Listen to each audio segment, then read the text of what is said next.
प्रिय विद्यार्थियों, ऑनलाइन शिक्षण में आपका हार्दिक स्वागत है। कक्षा 8 विषय विज्ञान, अध्याय 7 पौधे एवं जंतुओं का संरक्षण।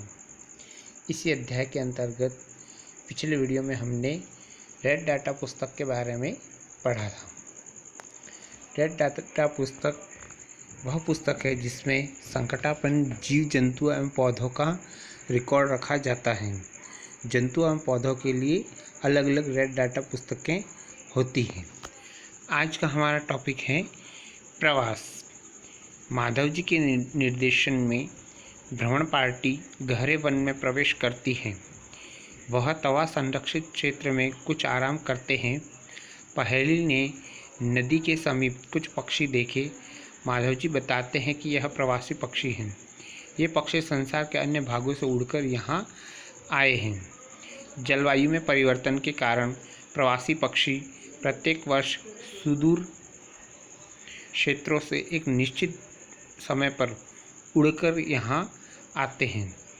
यह अंडा देने के लिए आते हैं, क्योंकि उनके मूल आवास में बहुत अधिक शीत यानी सर्दी होने के कारण वह उस स्थान पर जीवन यापन के लिए हेतु अनुकूल नहीं होता।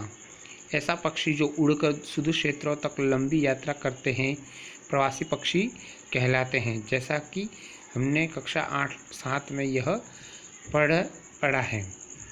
क्या जब भी हमारे पास लकड़ी नहीं होगी या नहीं बचेगी, क्या होगा? लकड़ी का कोई विकल्प उपलब्ध हो सकता है? मैं जानती हूँ, कागज़ एक महत्वपूर्ण उत्पाद है जो हमें वनों से प्राप्त होता है। मुझे आश्चर्य है यदि कागज़ का कोई और विकल्प उपलब्ध हो जाए।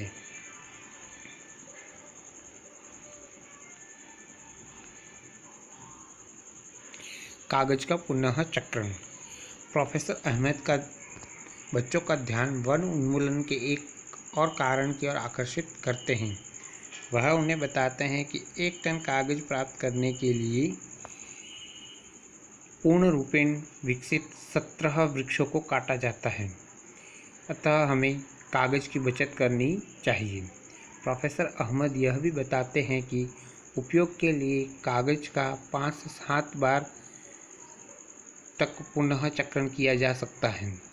यदि कोई छात्र दिन में मात्र 1 कागज़ की बचत करता है तो हम 1 वर्ष में अनेक वृक्ष बचा सकते हैं।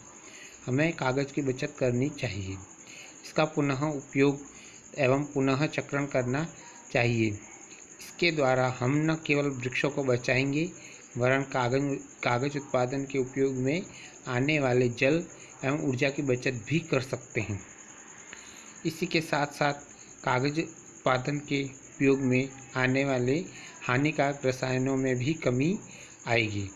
वन उन्मूलन का कोई स्थायी हल है क्या? हाँ, पुनर्वन रोपण।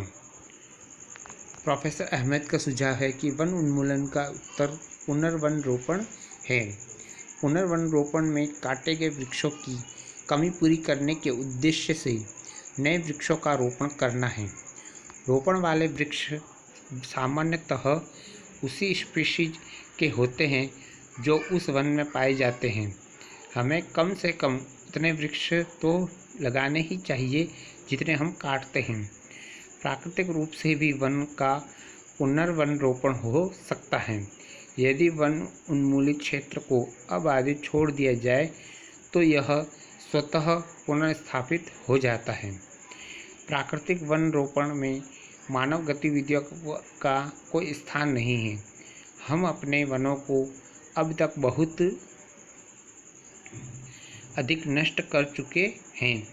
यदि हमें अगली पीढ़ी के लिए हरी संपदा बनाए रखनी है तो अधिक वृक्षारोपण ही एकमात्र विकल्प है।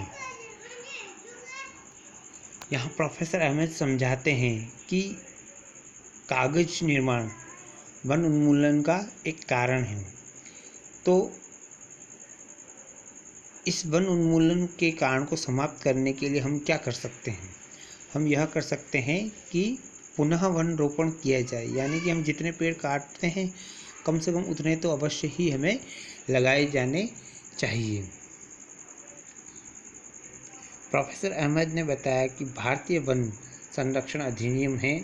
इस अधिनियम का उद्देश्य प्राकृतिक वृक्षों का या वनों का परिरक्षण और संरक्षण करना है। साथ ही साथ ऐसे उपाय भी करना जिससे वन में और उसके समीप रहने वाले लोगों का आधारभूत आवश्यकताओं की पूर्ति हो। कुछ समय विश्राम करने के पश्चात माधव जी ने बच्चों को वापस चलने को कहा, क्योंकि सूर्यास्त के पश्चात वन में रुकना ठीक नहीं है।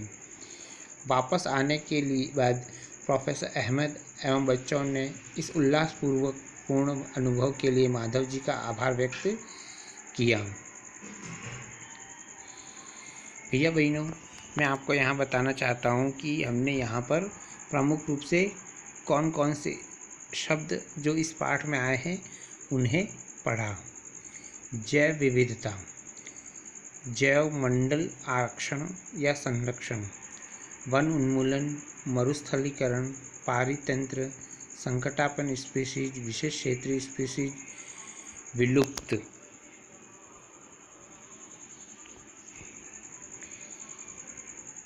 प्राणी जात, वनस्पति जात, प्रवासी पक्षी, राष्ट्रीय उद्यान, रेड डाटा पुस्तक, पुनर्वन रोपण और अभ्यारण्य।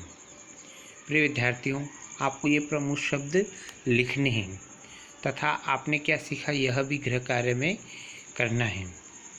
मैं आपको यहाँ पुनः स्मरण कराना चाहता हूँ कि विज्ञान ऐसा विषय है जिसमें आपको अधिकतम क्रियात्मक कार्य करना चाहिए। अतः मेरा आपसे अनुरोध है कि इन अभ्यास प्रश्नों के उत्तर स्वयं ही ढूंढें और उन्हें अपनी कॉपी में लिखें। कॉपी में बहुत ही सुंदर और स्पष्ट अक्षरों में लिखें तथा हमारा लेखन बहुत ही सुंदर हो, ऐसा कार्य करना चाहिए। धन्यवाद।